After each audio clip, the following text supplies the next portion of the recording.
I'm Dan Fitzpatrick at StockMarketMentor.com on Wednesday, June 13th, and I want to look at Advanced Auto Parts today because this car's heading south here. The reason I want to talk about this is because you've got a bearish wedge, which by itself is, quote, bearish. Hey, that's why they call it a bearish wedge. What that means is, and I've talked about these lately because they're like all over the place, you've got higher lows and higher highs, but they're converging, meaning that there is a shorter amount of, time, but more importantly, magnitude. A shorter, magnitude of price increase between the bottom and when sellers appear. In other words, stock doesn't move up too much before people say, okay, I'm getting out of this stock, I'm selling it. So you get a big move up the first time, sellers. Higher low. Wow, we got buyers coming in. Oh my gosh, I got to buy this stock. No, all of a sudden sellers come even quicker. Bam, I'm out of here. You still technically have a higher high, but it's not that high relative to the low. Ultimately, the resolution tends to be a trickle out the end of the wedge.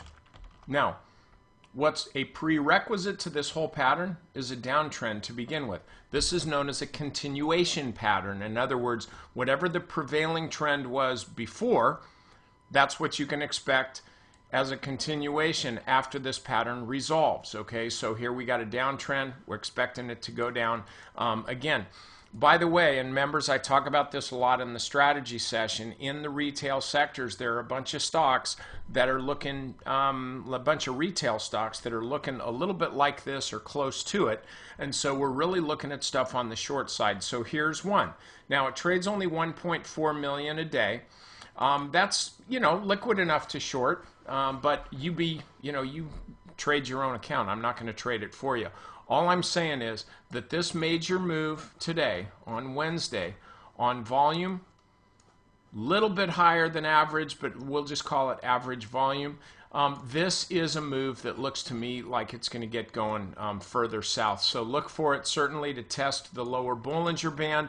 How will I know that I'm wrong? Oh, by the way, where's resistance on this puppy? Right along the 200-day moving average. That makes this even more critical because what? Well, support at the 200, that didn't happen. Instead, we got resistance on these moves higher. So as the stock recoils off of that, we can expect further lows. So where am I going to put my stop? I'm going to put a buy stop right above the 200-day moving average. The only way then I get stopped out is if the stock moves above the 200-day moving average, which is something that it hasn't done since it got crushed here last month. Okay, members, get over to the strategy session. We're ready to go.